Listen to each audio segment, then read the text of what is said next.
Pot lebih ada besar. Okay, itu 3. Okey, okey. 5,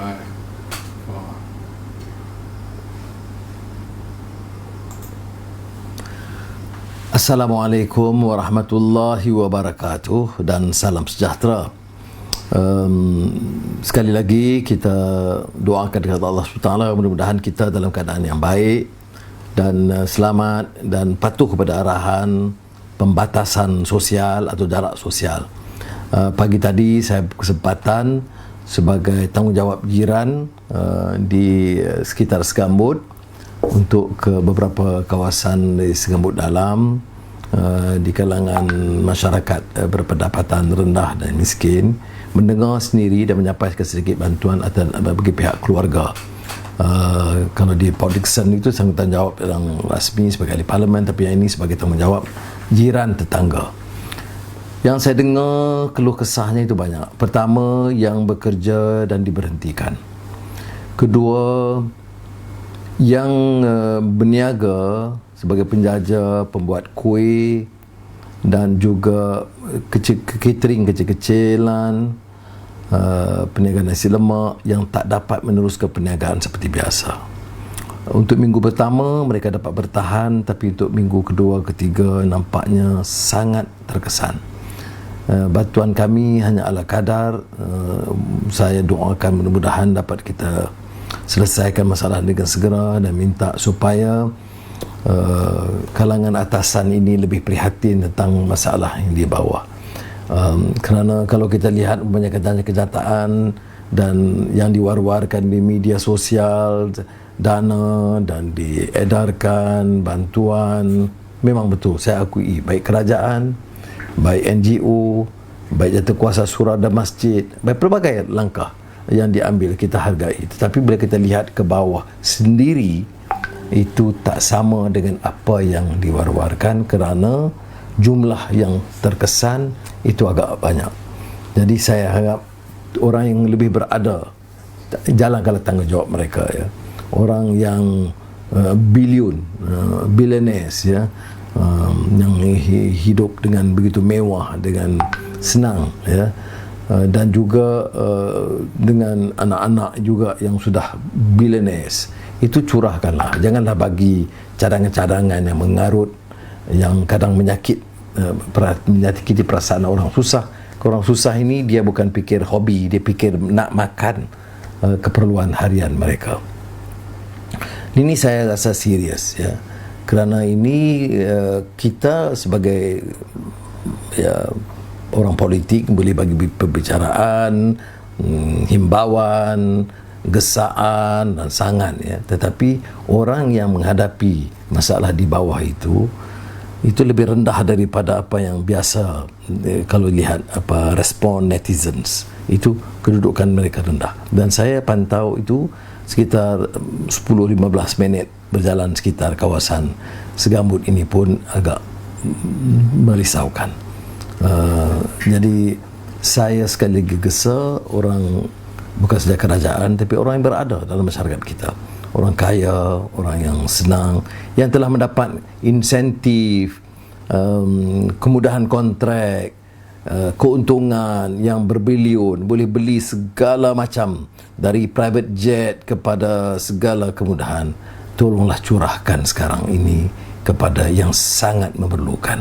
Kita kaya atau senang itu bukan saja dengan kadar kepintaran kita, pengurusan yang baik, ya, tetapi kerana keamanan negara, sumbangan semua pihak, ya. Kadang-kadang kita fikir seperti di hospital, doktor pakar, jururawat, anestetik dan pakar-pakaran yang lain, semua itu perlu. Tetapi juga technician, ya, pembantu hospital, pencuci, yang dulu kecil-kecil dulu saya ingat di hospital kita panggil ayama dan sebagainya. Sekarang ini pembantu hospital peringkat rendah. Semua itu punyai sumbangan yang harus kita iktiraf, ya. Kemudian syarikat tidak boleh maju kalau tidak ada orang tolong membersihkan. Syarikat tidak boleh maju kalau tidak ada orang yang menjadi dispatch. Syarikat tidak maju kalau ya kemudahan-kemudahan basic itu tidak diusahakan, dan mereka ini tidak semestinya siswaza, tidak mestinya profesional, ialah orang yang paling susah di kalangan kita. Jadi saya harap perkara ini dapat kita berikan perhatian, kerana saya sengaja, saya tahu Azizah pesan berhati-hati, pakai topeng, guna sanitizer, betul saya gunakan. Kadang-kadang mereka nak ambil foto, jadi foto tu saya turunkan sedikit. Topeng tu netizen dah marah, apa ni Anwar ni tak ikut peraturan. Bukan, saya nak ambil hati mereka. Mereka kata kalau tutup semua nak ambil foto bagaimana, jadi saya bukalah sikit. Itu je, saya minta maaf lah ya. Tetapi saya rasa ada kelebihannya dan perbedaannya kalau kita sekali-sekala turun sendiri dan melihat tanpa notis, tanpa memberi notis kepada masyarakat yang berkenaan. Jadi sekali lagi saya gesa, terutama yang berada, kerana kadang-kadang orang yang berada ini ya dia bagi kadang-kadang ya bantuan sedikit sebanyak. Untungnya 1 tahun, selama beberapa tahun kita tahu sekitar 400 juta ringgit 1 tahun. Mendirikan mahligai, ada private jet dan sebagainya. Bila derma 1 juta dan heboh, ataupun main golf dan dapat berikan derma dan hebah satu negara, sudah ini tidak masuk dalam pertimbangan kita. Negara memerlukan sumbangan yang lebih bermakna dan berarti. Pengalaman saya tadi itu, walaupun bukanlah perkara pertama kali, tapi dalam keadaan sekarang tu saya digesa jangan mudah-mudah ya ke kawasan itu. Tapi saya fikir susah juga, sukarelawan yang banyak itu mengajar saya. Saya ingat bagaimana puluh ribu sukarelawan yang turun ke gelanggang. Sebahagian besar tu tak diketahui pun. Setengah-setengah tu heboh dalam media sosial ya, memang terkenal, dan kadang-kadang penuh dengan leteran, oh inilah orang tak buat beginilah, patut begini ya, terkenal sedikit kumpulan kecil. Tetapi jangan lupa puluhan ribu yang lain itu bekerja tanpa nama, tanpa diketahui. Baik dari Perlis sampai ke Jatakuasa Surau, di kampung di Cerok Putih ke Cerok Tok Kun ke, ataupun di ada saya ingat di Puan Agnes di Lawas umpamanya ya. Yang dulu sangat prihatin tentang masalah kesihatan, sekarang ini bertungkus lumus mencari dana untuk membeli beras kerana banyak keluarga tidak punya cukup beras keperluan harian. Baik. Soalan pertama yang dibangkitkan ini yang saya cuba elak kerana netizen sudah riuh gendah ini, soal syarikat arak Heineken juga Carlsberg yang diberi kelulusan oleh kerajaan baru. Ini menarik ya. Kadang orang salah faham. Wah, dia guna tengok tegas, kita beri kebenaran tapi kita tidak tahu, sekarang kita tarik balik. Saudara, dia bukan tarik balik, dia batalkan sementara masa kawalan ini. Sementara, jangan tertipu ya. Dia tidak tarik balik. Saya nak ulang, tidak menarik balik. Ya, saya tidak mau bagi pandangan dulu ni ya. Saya cuma nak tunjuk kadang politik ini guna agama tetapi tidak semestinya konsisten. Jadi sekarang ni seolah kami berhasil, kami batalkan. Batalkan apa? Kita batalkan kelulusan sementara semasa kawalan perintah ini sekarang ya. Dia tidak membatalkan syarikat arak itu ya. Ini isu yang mesti dibahaskan semula ya. Itu belum dibangkit lagi perjudian. Kalau dulu mengapa Anwar diserang, mengapa Pakatan Harapan diserang, kerana ada arak dan judi. Saudara, sekarang pun masih ada. Banyak itulah juga ya. Mudah-mudahan tak ditambah. Tetapi yang saya tahu, yang dibatalkan itu kerana memang tak munasabah, dirahsiakan ya. 31 Mac diluluskan, riuh rendah oleh netizen kerana bocor surat tersebut, disindir, diserang. Saya tak campur, tapi saya lihat saja ini drama ini bagaimana diteruskan. Kemudian rupa-rupanya setelah riuh rendah barulah ditarik balik kelulusan sementara tersebut. Jadi kelulusan kekal, cuma pembatalan sementara. Jadi saya ucap tahniah kepada netizen. Ya, ini bukan lagi tahun 50-an, 60-an. Politik sekarang ini lebih canggih, lebih tercabar, tak boleh sorok-sorok, tak boleh umpamanya beri anggap satu tazkirah, orang dengar baik, orang boleh nilai apa yang kamu bicara dulu dan apa yang berlaku sekarang. Dan ini saya ucap tahniah sekali lagi ke netizen yang berani membongkar, mempertikai, mempersoal apakah konsisten, apakah ikhlas, apakah sebenarnya yang kita suarakan itu kehendak Islam atau kehendak kepentingan politik. Dalam konteks ini kebetulan saya ingat seorang alim terkemuka yang dari Syria, walaupun dia lahir di Turki, Syekh Muhammad Ramadan Al-Buti. Kita kenal dia itu semasa kami muda, masa dalam usrah Abim. Dan nuqaba kami, iaitu naqib, ialah Syekh Razali Nawawi dan almarhum Fadil Noor. Kitab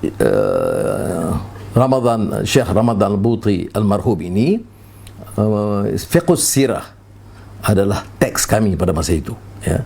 Yang maknanya siapa yang menjadi anggota wajib membaca Fiqhus Sirah adalah bahasa Arab, dan terjemahan ketika itu bahasa Indonesia yang kita gunakan sebagai teks untuk mendalami pengetahuan tentang sirah Rasulullah sallallahu alaihi wasallam dan pengajarannya dalam konteks semasa keistimewaannya.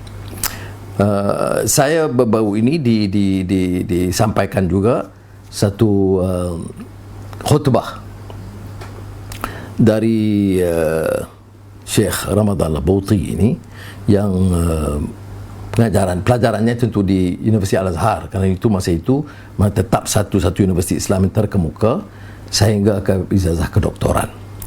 Kemudian beliau menjadi dekan di Universiti Damsyik, menjadi seorang alim terkenal di dunia Arab, di dunia Islam, dan malah pernah diangkat sebagai salah seorang tokoh dalam Akademi Oxford kerana pahamannya dan perspektif pandangannya yang lebih luas, tapi terikat dengan dasar seperti kita sebut Islam dan pengetahuan yang mendalam tentang sirah Rasulullah sallallahu alaihi wasallam. Saya minta saudara teliti khutbahnya yang disampaikan, iaitu oleh Syekh Muhammad Sa'id Ramadan Al-Buti.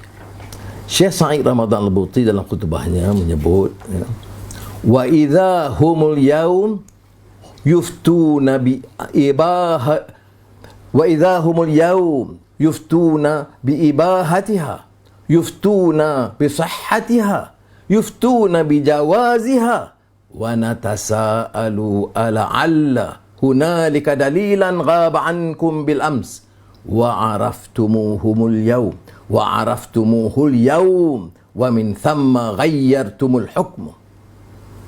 Itu soalan, ya, maksudnya dalam khutbah Muhammad Sa'id Ramadan Al-Buti, wa idza humul yaum yuftuna bi ibahatiha, pada hari ini mereka menghalalkannya, mereka hari ini memfatwakan boleh atau membolehkannya.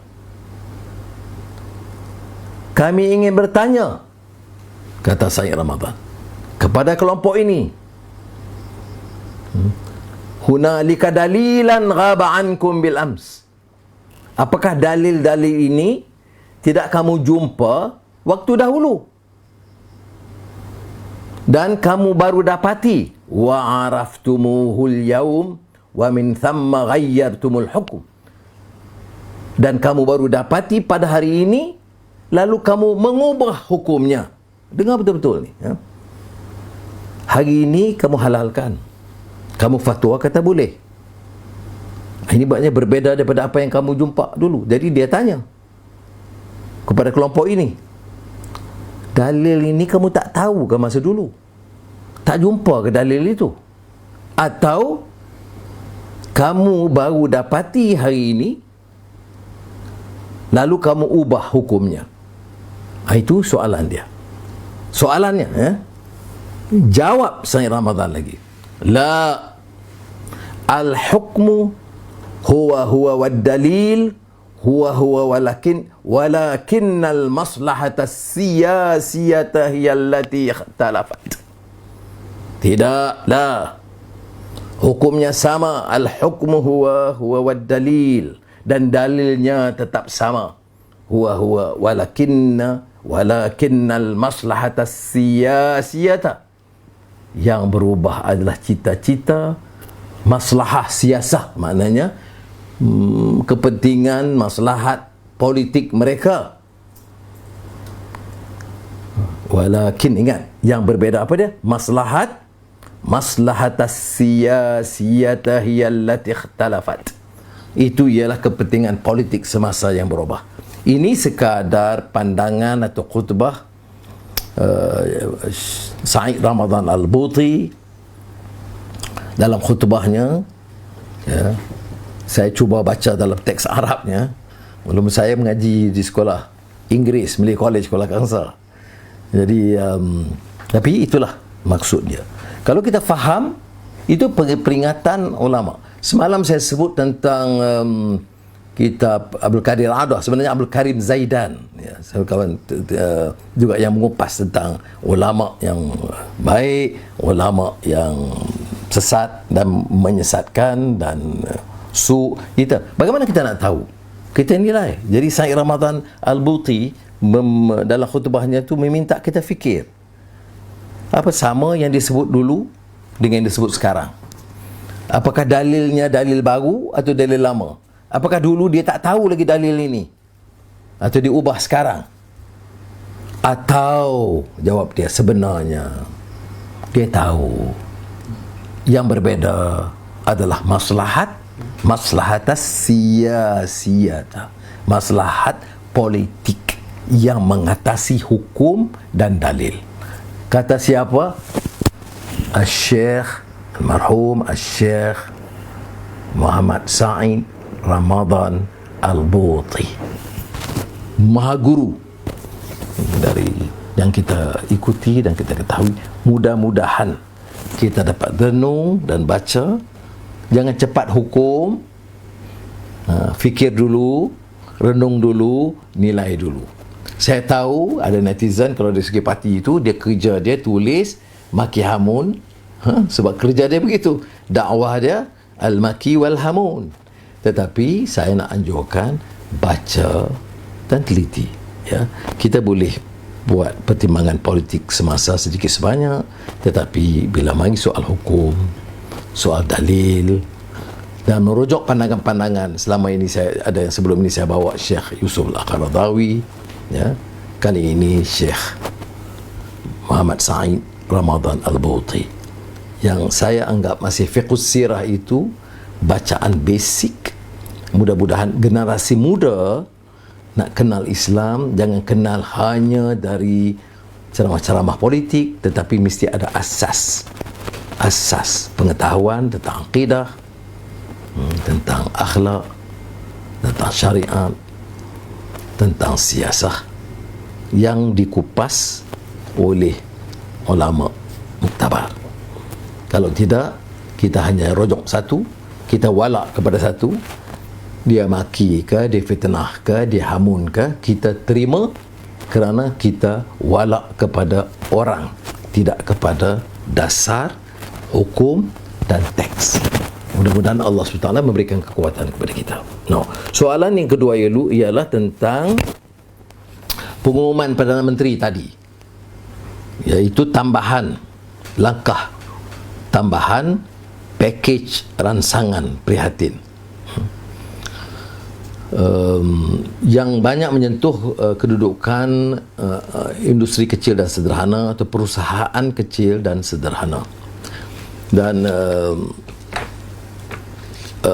saya ingin sebutlah alu-alukan kerana masih kita anggap ini satu yang baik.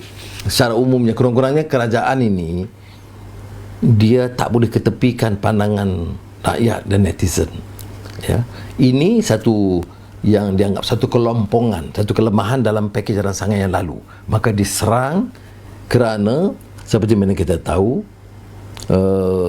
ia melibatkan hampir lebih dari 1 juta pekerja di negara kita. Tak boleh kita pandang ringan, atau lebih. Maaf, semalam saya sebut 1 juta, 1.3 juta syarikat yang berdaftar sebagai IKS. Tapi kita tahu lagi ratusan ribu tak daftar. Saya tadi tak kakiah lah. Kakak 2-3 orang dan abang yang tadi yang meniaga di segabut dalam ini, saya tanya ada daftar? Tak ada yang daftar pun, ya. Dia buat gerai-gerai kecil, jual kuih, jual nasi lemak, tak daftar. Dia kata, tak daftar. Kalau daftar mungkin dapat. Dari manalah nak daftar tu? Jadi kami ni siapalah nak tengok, nak pergi pejabat pun susah, orang tak pandang. Saya kata tak, ada pegawai yang akan prihatin dan baik, tidak semuanya sombong. Tapi itu tak kemudian lah, ya. Tapi saya nak bagi tahu jumlahnya besar dan kritikan yang dilemparkan terhadap kerajaan kerana kelompongan ini, ya, tidak cuba mengenal pasti dan menyelesaikan masalah ini, kemudian dijawab oleh kerajaan dengan pakej tambahan rancangan ini. Dan pakej rancangan ini, ya, kita tahu bahawa subsidi upah dinaikkan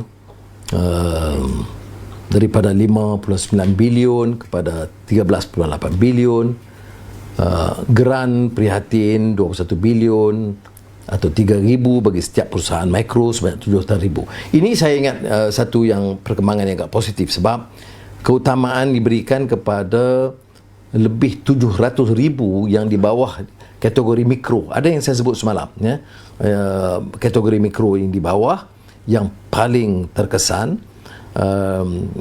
Kemudian ada juga pemansuhan kadar pembiayaan, sebelum ini 2%, skim kredit mikro BSN 500 juta, syarikat GLC pengecualian bayaran sewa, pengecualian pemilik premis swasta. Itu kalau buat, maka diberikan potongan diskaun sewa. Kemudian bayaran levy bagi pekerja asing 25%.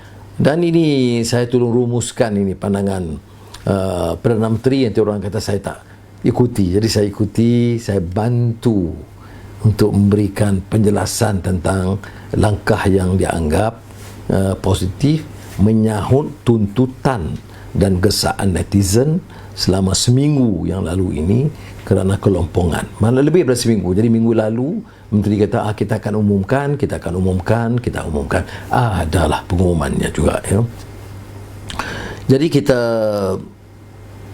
terima, cuma kita harus tahu bahawa ada kekurangannya yang harus diberikan perhatian, ya, bahawa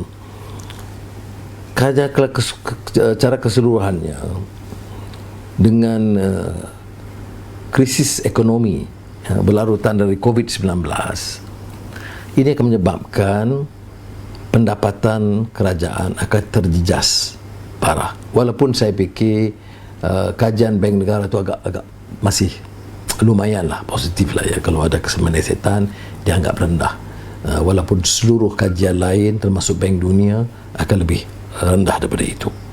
Tetapi kita ada masalah makro yang besar yang mesti ditangani, ya, iaitu bagaimana menjana pertumbuhan, ya. Sebab itu yang pendekatan sekarang ini diberikan cara menyeluruh, ya. Ya, ada alasan dan kebijaksanaannya. Cuma pendapat saya, kita harus tumpu bagi yang tak terjejas, ya, bagi yang terjejas. Jadi kalau kita beri kepada semua, kita perlu tumpu kawasan yang lebih terjejas, terutama di kategori yang lebih rendah. Itu satu, ya. Dan ini termasuk yang dianggapnya non-essential, kerana dia tak termasuk dalam yang essential, jadi dia tentu tidak dapat menjalankan operasi, tidak produktif, ya. Jadi kita harus juga lihat secara khusus yang lebih targeted supaya kelompok ini juga diberi pendekatan. Saya lihat umpamanya ada beberapa masalah kecil-kecilan dibangkitkan, umpamanya macam penjara ya. Kebiasaan penyelesaian ini saya bimbang tentang IKS ni, dia sebut dulu Parkinson's Law. Apa dia Parkinson's Law? Ada masalah, tubuh jatuh kuasa. Ada lagi masalah, jatuh kuasa penyelaras, Coordinating Committee. Ada penyelaras, ada masalah lagi, tak selesai. Dulu kalau ada masalah ikan, lembaga ikan, atau kemudian maju ikan, kemudian LKIM. Peternak, maka jadi maju ternak. Kemudian peladang, maka lembaga pertubuhan peladang. Baik. Kemudian ada masalah, kita selaraskan. Okey, jawatankuasa penyelarasan. Masalah lagi, kita ada jawatankuasa tertinggi menyelaraskan, Super Coordinating Committee. Ada masalah lagi, kita angkat menteri koordinator, menteri kanan yang akan menyelaraskan. Ya. Tapi tak semuanya begitu, sebab ada hal yang boleh kita selesaikan segera. Ini penjara, ini dah bincang puluh tahun. Tanya saya 5 minit, saya boleh penjelasan. Dia dah di situ. Tanya ketua pengarah penjara, dia tahu. Benda yang kecil-kecil ini, yang anak muda 16 tahun curi jin, duduk tunggu 6 bulan nak dapatkan kes mahkamah. Dan seperti mana saya sebut, magistrate pun walaupun belajar di Universiti Islam umpamanya, ya kadang-kadang dia faham peraturan hukum kecil, dia tak faham konsep keadilan lebih meluas. Umpamanya kalau dalam Islam yang mencuri bawa Sayyidina Umar, mengapa ditangguh hukuman hudud? Ya? Mengapa umpamanya orang yang mencuri itu tidak dipotong tangan, tetapi orang yang tak bayar gaji potong tangan? Kita dah tak pernah nak dapat kena tekan orang yang kaya tak bayar. Yang dia kira yang dia bawa. Dan hukuman maksimal. Itu yang kadang saya rasa lemas betul. Kalau orang bawah ini susah nak dapat jaminan. Maaflah saya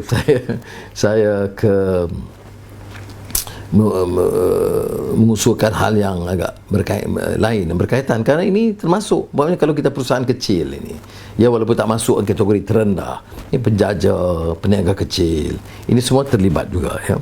Kemudian subsidi upah kan dinaikkan dengan begitu tinggi, tetapi naik maknanya alhamdulillah sekitar 134%. Maknanya naik, betul. Tetapi ia hanya melibatkan sekitar 20 hingga 30% kos operasi syarikat. Jadi keupayaan untuk bertahan itu tidak begitu mudah. Sebab itu tak payahlah jawatankuasa penyelaras banyak-banyak. Di situ ada suatu agensi yang diberikan mandat untuk memantau secara serius dan kemudian cuba memberi penyelesaian yang tak semestinya mengikut pengumuman Perdana Menteri, tapi berikan satu kelonggaran supaya bantu mendapat menjana pertumbuhan IKS. Ya. Kemudian pinjaman tanpa faedah 500 juta di bawah BSN harus ditambah kerana jumlahnya itu hampir 1 juta. Perusahaan kecil dan sederhana. Jadi itu yang juga diminta ditambah, dan saya kebetulan ini juga yang dituntut oleh Dewan Perniagaan Islam juga ya, dibangkitkan. Kemudian yang persatuan SME yang lain itu juga memikirkan kita selesaikan masalah mikro, okey, dan menengah dan atas. Dia begini ya, dia mesti targeted, cuba juga selesaikan 2-3 yang termasuk yang besar. Walaupun saya umumnya lebih senang kalau kita perhatikan yang bawah dulu. Tapi masalahnya ialah kerana ia melibatkan kedudukan pekerja. Kalau setengah syarikat itu dia pekerjaannya ratusan orang. Kalau kita tak selesaikan, kepentingan pekerjaan mereka terjejas. Jadi saya harap ada langkah tambahan dari pakej rangsangan tambahan IKS ini untuk mengambil kira keperluan ini, dan walaupun pengumuman dibuat, saya harap dapat kita pantau seterusnya dengan persatuan-persatuan dan juga melihat di bawah 3 kategori yang atas dan yang sederhana dan juga yang mikro yang di peringkat bawah. Dan mudah-mudahan kita dengan cara sedemikian kita boleh cuba menyelesaikan sebagai benda masalah.